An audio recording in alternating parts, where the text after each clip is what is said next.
pažiūrėjau, aišku, apsiverkiau. Ir tada pagalvojau, kad reikėtų tikrai ką nors padaryti.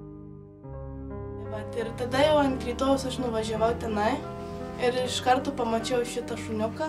Ir tada pasakiau, kad jau tikrai šitą tai būtinai paimsiu.